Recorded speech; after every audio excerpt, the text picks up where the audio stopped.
What's up, guys? I am back. As I said, I was going to do reviews of my books from this week. Got a lot of them here, as in I got 6 reviews I'm going to give you guys on what I read. I don't expect to get many views on this, maybe 25 if I'm lucky. But either way, I'm going to do this because it's fun. I like reviewing books. So without further ado, I'm going to get into this. My weakest read of the week was Silver Coin number 2. It didn't really pick up where the last one left off. You know, at the end, you kind of saw somebody pick up the coin at the end of the event that took place in number 1. So I kind of expected it to pick up there. It is different writers, so I don't know if maybe when it's Chip's turn to write again, if he's going to pick it up, if we're going to have kind of like some parallel stories going on here. I'm not entirely sure. It's kind of about a middle school girl who's off to summer camp.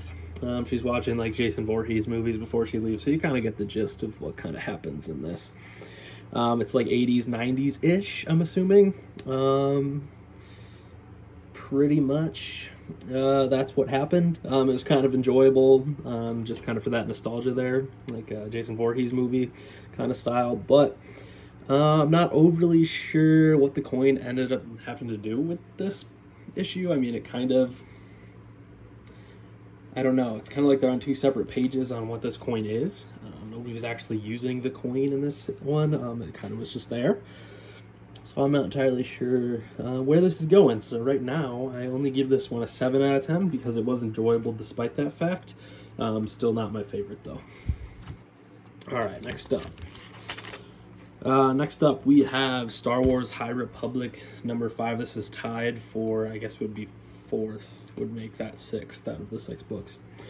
So tied for 4th here, we have Star Wars High Republic number 5. This was a great battle issue. There's lots of action scenes, battling, all that stuff. We kind of get lots of different things here. We have Rancor, we have Gamorreans, we have Hutts and Jedi, and kind of basically everything you want from Star Wars. They really played on Keeve and Skier, whatever his name is, the lizard dude. They kind of played on their relationship here, as you can kind of see by the cover.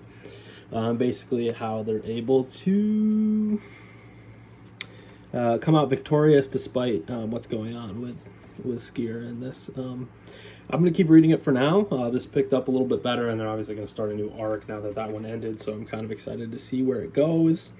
It wrapped up with the Drengir and those crazy plants. So I'm excited for now. I'll let it go. So I give that a 7.5 out of 10. Also getting that same score is going to be Geiger number 2. I love Jeff Johns, Gary Frank team. The artwork on the inside is awesome. They introduced us to some new, I'm guessing going to be main characters going forward. They kind of state, the new main characters, they stole something that the king really wanted, the king of Las Vegas. And what are they here?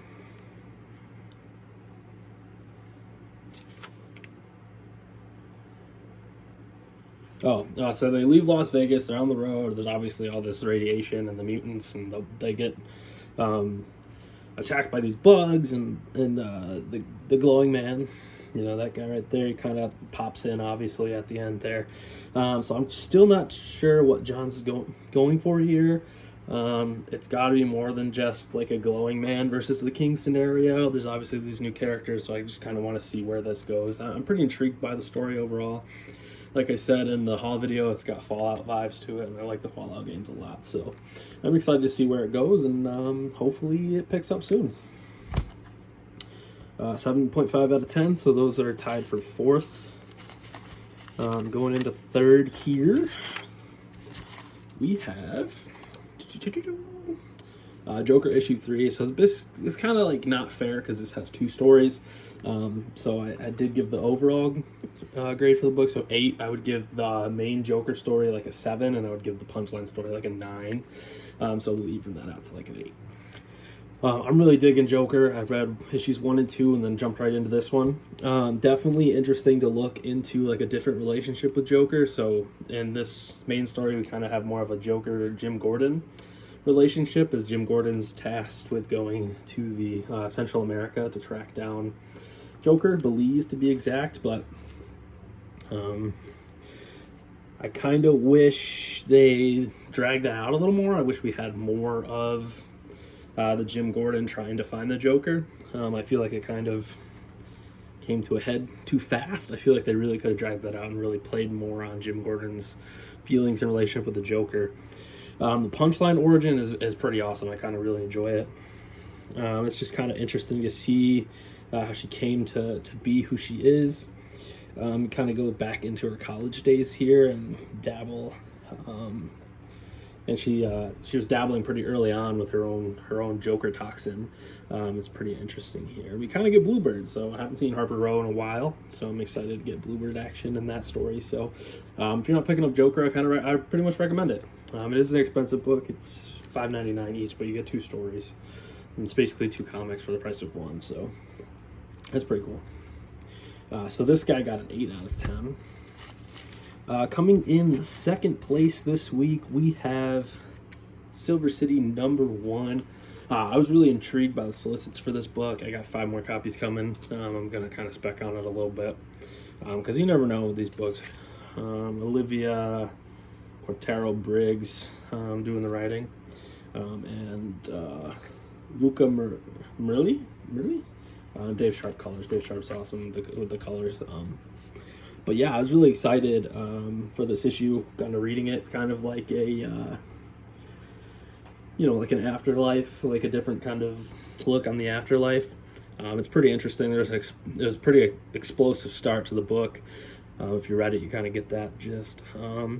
But basically, they discuss that there's kind of like 8 levels of the afterlife, even though we kind of see the first one, which is this Silver City, is the first stage of the afterlife. Basically, you go to Silver City, you don't age, you don't get sick, you don't do anything. However, they did say that you don't heal. So we get introduced to all these characters here. Rue was probably the main character. And then this is Junie. This is Victor and Mick.